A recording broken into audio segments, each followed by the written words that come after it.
A grande maioria dos brasileiros acredita que o presidente Lula tem razão em tentar baixar os juros. Pesquisa Genial Quest mostra que 76% dos entrevistados afirmam que Lula está certo em tentar forçar a queda da taxa de juros e apenas 14% não concordam. Mas o Banco Central, dependente do mercado financeiro, insiste em manter o Brasil com a maior taxa de juros do mundo. O comentário é de João Caires. Esse debate sobre taxa de juros, o tal mercado, a grande imprensa, que justamente é financiada pelo tal mercado, tenta colocar como se fosse algo técnico, algo que fosse 1 mais 1 igual 2, como se fosse algo matemático. E a gente tem que deixar bem claro que a ciência econômica não é uma ciência exata. E, na verdade, nos primórdios do início da economia, com os grandes economistas Adam Smith e David Ricardo, a economia era tratada com o seguinte nome: economia política, porque tudo depende da política.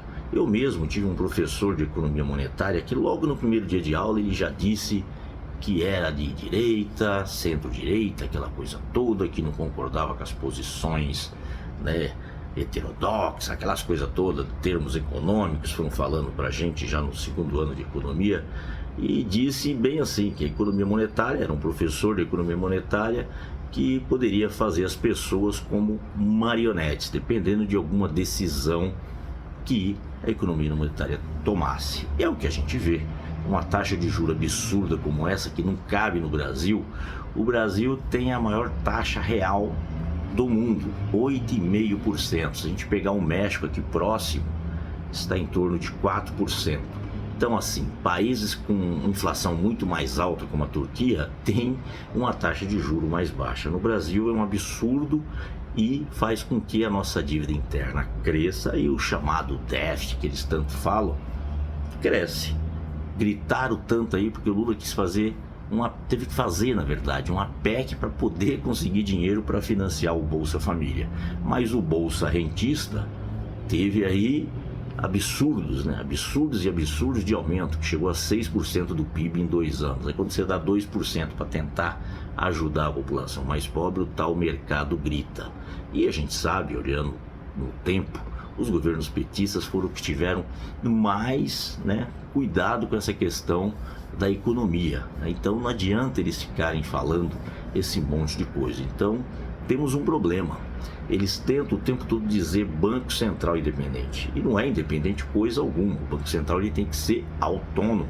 Assim como todos os ministérios. O governo traça uma política, define as políticas, seus ministérios têm que fazer. Aliás, o governo foi eleito para isso, com uma plataforma, e a população espera isso. E os ministérios têm que agir de forma autônoma para fazer, não pode ter toda interferência toda hora. A mesma coisa o Banco Central, ele tem suas metas, está lá na lei, meta de combater a inflação, meta de emprego, que no Brasil é deixado de lado, e a gente espera que o presidente do Banco Central trabalhe de acordo com a perspectiva econômica de um governo eleito. Não ser independente. Independente é o Congresso Nacional, independente é o Supremo Tribunal Federal, independente é o Executivo. São poderes independentes. O Banco Central não. O Banco Central é uma ferramenta de governo. É de Estado, mas também é de governo, porque depende muito disso para fazer as coisas funcionarem. Então, se uma pessoa como esse presidente do Banco Central, que convive com pessoas do antigo governo, inclusive num grupo de WhatsApp, que foi votar vestido. Então, assim, se quer um Banco Central chamado independente ou autônomo, a pessoa tem que se postar dessa maneira. Nenhum juiz pode ir votar com a bandeira de algum partido, porque aí ele deixa de ser juiz imparcial. Então, todo esse debate tem que ser trazido à tona e a população tem que entender de forma mais didática o que quer dizer essa história dos juros, o que quer dizer o Banco Central, para que serve e a importância dele no governo, para que o governo dê certo.